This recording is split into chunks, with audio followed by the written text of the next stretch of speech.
So let's talk about bit braces. I'm sure a lot of you have seen or probably have one of these. Hopefully you do. It's a wonderful tool. This one happens to be 10-inch swing, meaning the distance between the center point and the handle is 5 inches. You multiply it by 2, you get your swing of 10 inches. So these are the most common ones. You'll also find 8-inch swing, 12-inch swing, on occasion 14-inch swing, and if you're lucky, 6-inch swing. And we'll talk about that one in a minute. They have jaws like these, alligator jaws. Now, design of these varied throughout the years, makers, and so on. But the basic concept is, you have basically 2 jaws. That as you tighten the head of your brace, it starts to tighten the jaws and they squeeze the bit. The bits that were used with them, this one happens to be a drill bit, auger bit. As you can see, the shank is 4-sided and it's tapered. So when it goes like so into your jaws or the jaws of the brace, as you twist the head, it starts to squeeze it, and then it makes it super tight, so it's not gonna come out, right? And you can make the twisting motion when you're drilling. It's not gonna move. It's a wonderful design that, probably at this point, let's say about a couple centuries old, give or take, maybe a little less. Anyway, so they made all kinds of bits, screwdriver bits. Mainly you will find flat. I never seen a Phillips one. These are great when you need to apply a lot of force, but at the same time be, careful with a stubborn screw. For this one, you probably need a bigger brace if something is really stubborn. Countersink bits. Let's see, do I have any examples of anything else here? Not really, but I mean, there are a ton of different ones that you can find. The challenge is you have to look for these at yard sales, estate sales, eBay, things like that. And often you find them in a pretty poor condition. They're beat up, they're rusty. You have to put in some work in restoring them. And then, when you find them in a good condition, you pay premium dollar. So what you can do is, you can use your round shank twist drill bits in these. They work moderately well, depending what material you were drilling into, and also depending on what type of brace do you have? Because again, different braces have different jaw design. Some of them handle these much better than others. Some were so-called universal jaws, and they handle them just perfectly fine. And some, I don't have one handy right here, did not work so well with your round shank drill bit. Now, it might be otherwise a wonderful brace, right? It's a great brace. It's got rosewood handles, perfect condition, but if it can't handle these, again, you have to resort to these and you're back to square one, right? Now, again, most of the time they'll work fine. I'll even use the, 3/4 of an inch in one of these, in softwood, given, but it worked perfectly fine. But there is a much better way of handling it. And that much better way will allow you to use your hex screwdriver bits, which opens up, what you can do with a brace quite a bit. Flat, Phillips, goodness, you name it, right? Your hex shank countersink bits, your hex shank drill bits, and then let's see, and sockets. Of course, you need an adapter. hex shank adapter for the socket. Let's see. Oh, wrong side. There it goes. So what do you need to make that work? Well, you need one of these.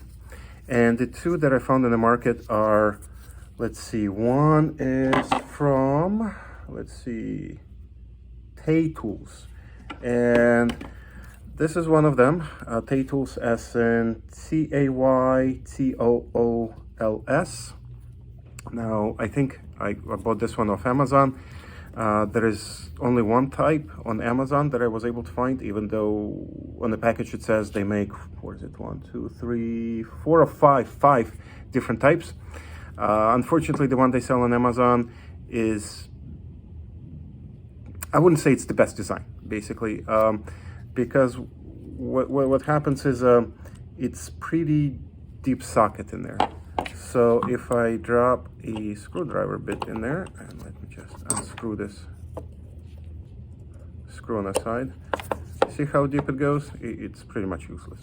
So what I have to do is I have to put it just right here, twist the screw, and hope that, you know, the screw doesn't get bent, and then it's just, you know, put in just the right way. And this side screw really works best when you have a groove like this on your hex drive bit, whatever that might be. Now, this one has it. Well, this one is very common. Doesn't, right? So not gonna work that great with it. It's functional, just not perfect. Let's see. It's fairly well made. If you have, you know, no other options, I would highly recommend it. And, you know, you can clearly see, again, it's the tapered four-sided shank. So it's gonna work in any of the braces that you find. The one that I like a lot more and costs actually a couple dollars less is from Lee Valley. And this one, I would say close to perfect.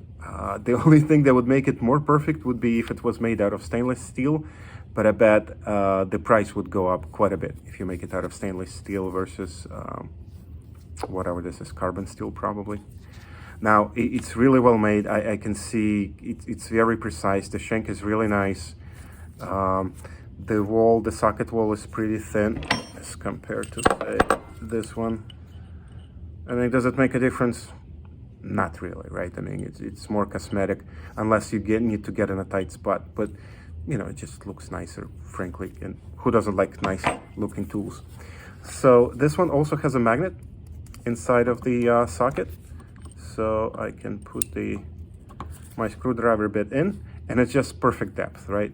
For your typical most common sockets. And the magnet is pretty strong. It's amazingly strong. So here's my countersink bit.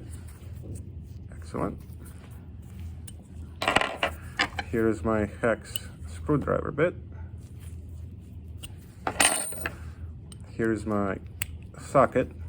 And that's the only one where I would say that this design is actually a little bit better with the deeper socket, because this one, it will work, but it's a little, I don't know, doesn't feel to be sitting deep enough. So in this design, it's again, I have to kind of match the groove with the screw here, which is a little bit of a pain in the neck, a little bit of a trial and error till I kind of get it where it's just the right spot. But it sits much deeper in, and it doesn't move as much. So that would be the only situation where it's preferable. However, frankly, if I really want to, since it's a hex, I can really put it right here in the head just fine. It'll work. I've done it. It's just, it sits too deep in, too close to the head, and, you know, depending what you're trying to do, you might not have enough room to really use this. So you'll need something like this with a thinner head. Let's see, what else am I missing here? So quite a bit about bits and adapters. Let's see. Oh, well, one thing, if you're gonna start using one of the braces for driving screws, and I have done it, and it's really the next best thing since the sliced bread, right? Especially if you want to do something nice and slow and careful without splitting your wood. It's again, it's also great for countersinking. Let's see. So when you are doing something like this, as opposed to drilling, an inch wide hole, then a brace with a 6-inch swing is what you want. Since it's 6-inch swing, it just spins quicker, right? It takes you less time and less effort to make a smaller diameter swing. And it's just wonderful. It's smaller. Let's see, let's compare this to 6-inch. And let me put the 10-inch right next to it. Let's see, there. Fair comparison now. You can see that it's much bigger. Now, can you do it with a 10-inch? Of course, it's the most common one. It's easier to find. It's gonna cost you a lot less. Depending on the model that you pick, they're some more popular, they demand higher dollar. Like I think this one is what, Stanley Yankee model, considered to be one of the better ones based on the design. Is it really? I don't know. I mean, it's a great brace. I like it, but frankly, I wouldn't call it the best. And I don't think it's really worth some of the dollars sometimes people pay for them. So there is an 8-inch one. 8-inch would be better than 10-inch if you're just driving screws, clearly. Now, if you're drilling holes, then a 12-inch one, 12-inch swing, gonna be much better because you can apply a lot more leverage with this one, right? Wider swing, more leverage, bigger brace. So again, if you're drilling large holes, and especially in tough wood, that's the way to go. You want to drive screws, not the way to go. Let's see. So I think that's pretty much it. I think I kind of covered the braces, the bits, the adapters. Came out to be a rather long video, but I think it covered a lot of bases. So hopefully it'll help those of you who are just starting out, trying to think what would you want to know, what else would you want to know. So again, this one is Tay Tools, Taytools. This one, I bought this one on Amazon. I'm sure it's available on other places. This one is, it's called, let's see, 1/4 Auger Hex Drive. Item number 50J6105.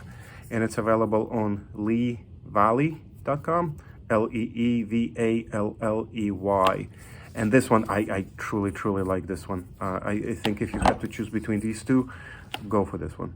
If you can only, purchase one or just want to have one. If you can afford both, again, this one is a little bit better in certain situations when you want to drive sockets. And do you often do that with a brace? I don't know. I've done it a couple times when I needed to drive lug nuts, lug bolts. And yeah, it was helpful, but it doesn't happen as often as me, say, driving screws or drilling holes. So yeah, this is it. Thank you.